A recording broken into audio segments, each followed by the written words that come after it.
Les attaques et la façon dont elles ont eu lieu contre Greta Thunberg sont le symptôme d'une société qui, y compris parmi ces élites, a une pensée relativement étriquée dans un cadre très restreint qui ne supporte pas d'en être bousculé.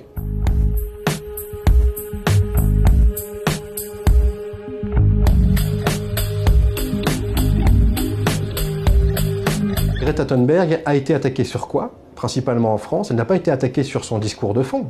Parce que son discours de fond, elle ne fait que transmettre la parole des scientifiques. Elle la vulgarise. Greta Thunberg ne fait aucune exagération. Elle ne fait que transmettre une parole donnée. Donc en face, nous avons notamment des élites qui vont être dans le déni et qui vont l'attaquer sur ce qu'elle est intrinsèquement. Et donc, ça montre bien encore une fois à quel point la différence est pathologisée dans notre société.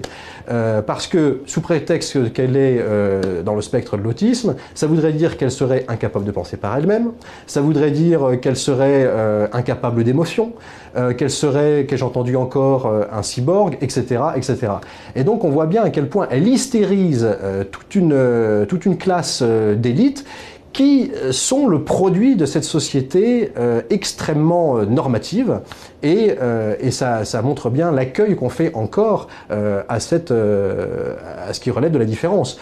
Quand on voit la façon dont elle est décrédibilisée par rapport au fait qu'elle est autiste, ça incite très peu les personnes à vouloir se faire identifier, diagnostiquer, etc. Parce qu'une fois que vous êtes identifié dans cette étiquette-là, eh bien en effet, vous allez être considéré comme n'étant pas crédible, comme étant instable, comme étant incapable d'avoir une pensée raisonnée ou raisonnable.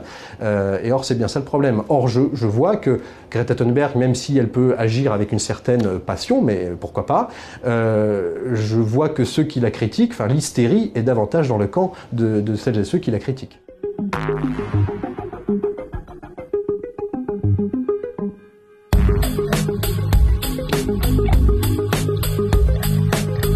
Ça bouge doucement.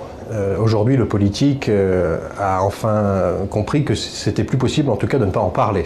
Donc on parle beaucoup de société inclusive, mais maintenant il y a des schémas culturels qui sont très très lents à bouger, que ce soit au sein de l'éducation nationale ou de l'emploi, mais ça bouge doucement. Bon, le problème principal, c'est que dans les dispositifs pour la société inclusive qui sont en train d'être mis en œuvre, il y a encore ce logiciel culturel de pathologisation de la différence. On est dans l'état d'esprit où on pense que c'est à l'autiste de changer. Si l'autiste ou le dyslexique ou que sais-je n'est pas apte à correspondre à l'idée arbitraire qu'on a de la norme, on va lui refuser l'accès. Et donc ce qu'on demande à ces personnes aujourd'hui, c'est une énergie phénoménale pour pouvoir rentrer dans un moule et ne surtout pas ressembler à ce qu'ils sont.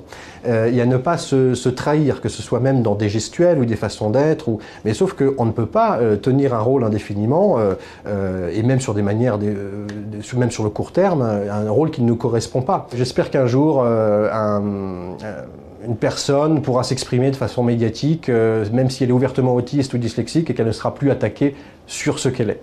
J'espère qu'un jour que ça pourra arriver. En tout cas, c'est mon souhait, parce que ça permettrait aussi, à mon avis, de libérer beaucoup de paroles et beaucoup d'intelligence dont on a vraiment besoin aujourd'hui.